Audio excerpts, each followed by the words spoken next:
Right, so what are spirits? Like, what actually are them?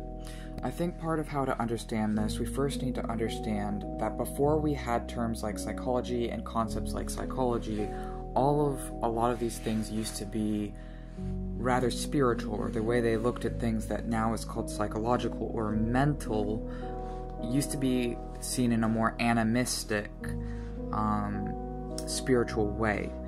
But part of why humanity has forgotten this is because the way that religion has corrupted the view on spirits has sort of ruined what spirits once were. If you know Jungian psychology, and Carl Jung was a Christian occultist who founded like half of psychology. The other founder was Sigmund Freud. Sigmund Freud followed a more analytical approach, or a more, that's not quite the right word, because actually Carl Jung is credited with being the inventor of analytical psychology, but Sigmund Freud had like one method of doing psychology, and Carl Jung had a different method, and they both founded like the backbones of what today is psychology.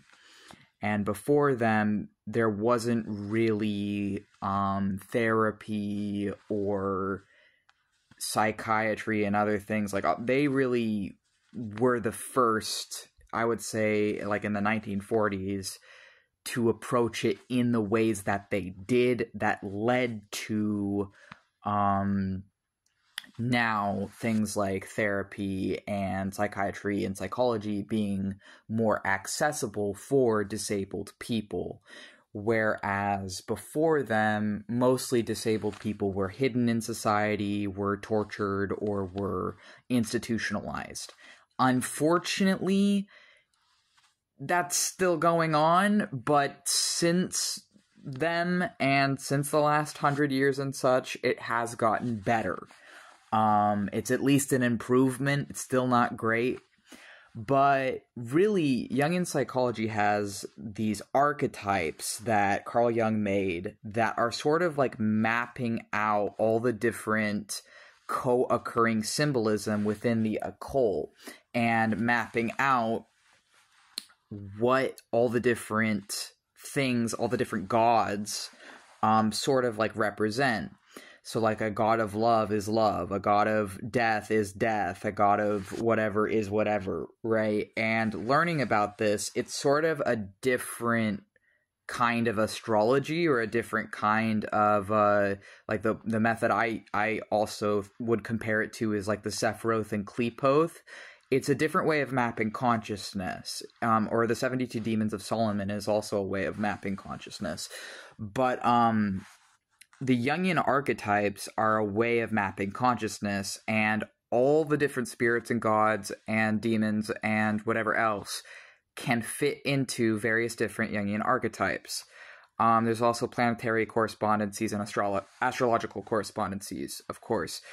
But the reason that this is important is because I feel like when you actually pay attention to the co-occurring symbolism between all these different gods and spirits and devils of all these different cultures, what you find is that they're all different ways of mapping consciousness.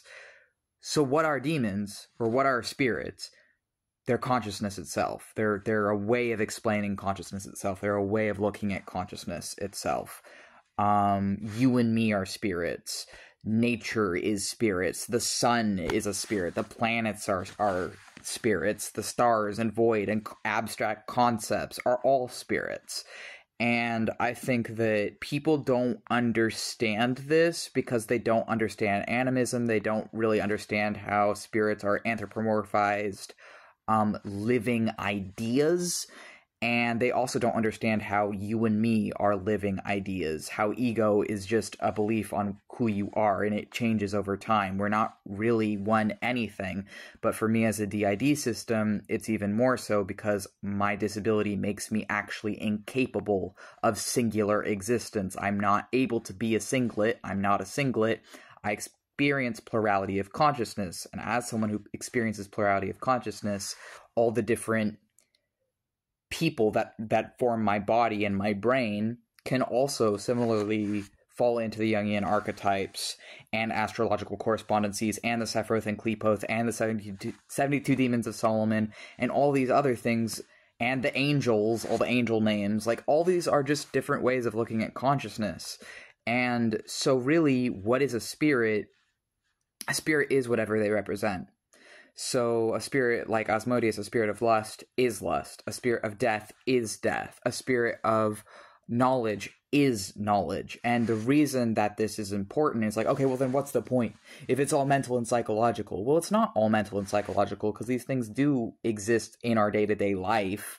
And the reason it matters is that by working with, say, a spirit of knowledge, you are focusing your attention on knowledge, which is increasing the knowledge in your life. On focusing on a spirit of love, you are increasing the love in your life by bringing and embodying love into your consciousness. On focusing on a god of death, you are embodying death in your life. You're bringing in the energy of death. And there's negative and positive applications to all of these things. There's good and bad in all of them. There's positive and negative ways to use all of these energies. None of them are really good or evil. It doesn't matter if you're working with demons or angels or dragons or fae or jinn or whoever else. It's all about how you work with them.